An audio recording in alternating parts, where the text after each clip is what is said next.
Hello guys, it's a bit cold. It was also snowing this morning.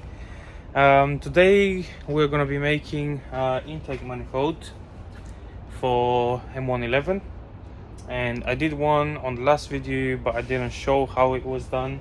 So today I'm gonna show you roughly how I do them. The red flag is gonna get one of these manifolds as well, and as you can see right now it doesn't really look like anything. So let's go through the steps and show you how I build them. It's very simple. As long as you know how to take and have some basic fabrication skills, you're gonna be more than fine. So this is a flange. I've made this myself. It's 3mm thick. These are the pipes. These are 16 centimeters long, because this is gonna be for the normal M111, not the Iver type. So we're gonna use a stock inlet manifold flange from the NA. We're gonna cut it and then weld these on it, just easier, cheaper. And then we have a 90-degree mandrel bend for intercooler piping. This is the thickest ones I could find, and they're 2mm thick. I would love to be 3, but I just couldn't find it. We sliced them in the middle. That used to be there before, like that, something like this. Yeah, so I use a reciprocating, so I slice this. This is gonna be the front part of our intake. That's gonna sit here just like that and get welded. That's gonna sit right there just like that, get welded. And then there's gonna be a pipe joining these two together, and from sheet metal, which is hiding behind the mat over there, I'm gonna make the cover for the top and the bottom, and that's it. It's pretty simple. So let's build out here that we have right now in front of us, and then Saturday we're gonna take the other intake manifold off, cut the original plenum and stuff like this, clean it up nicely, and weld our new plenum to it, and we should be good to go.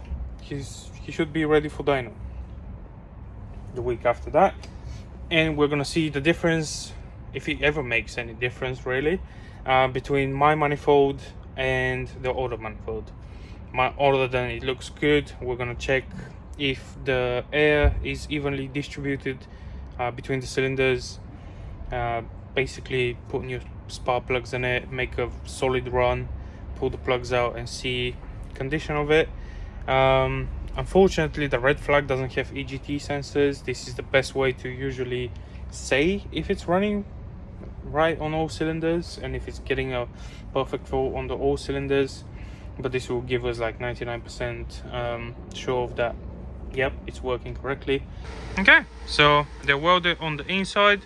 I'm gonna give them a second to cool off, and I might go outside and weld them, or I might start tacking these on just like that. Yeah, probably start with this, honestly.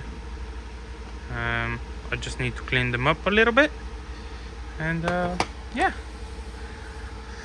this is nice and beveled because there's no fillet rod under there. It's just basically fusion welded. It will pull material from this and that and just kind of weld it together, and then we'll weld it on the outside as well, so it's nice and strong. But yeah, I think, yeah, start with this now. So there it is, it's all welded, the front, the back and the middle.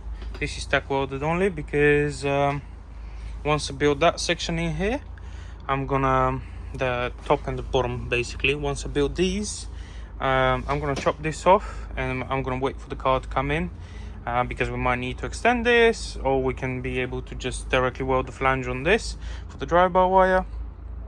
But yeah, that's it. That's pretty much it. Nice solid piece. I'm gonna need to weld the outside of this, but yeah, it's pretty nice, sitting still flat on the table. It's perfect. So I'm gonna get back to this tomorrow.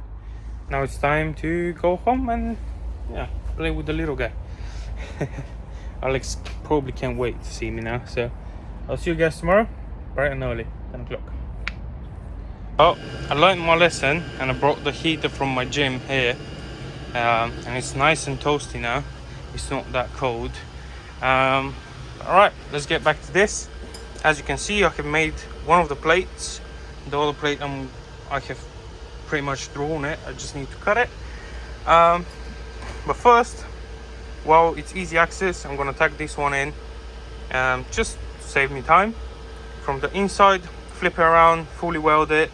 And while this is waiting to cool down, I'm gonna cut the other plate and yeah, continue welding.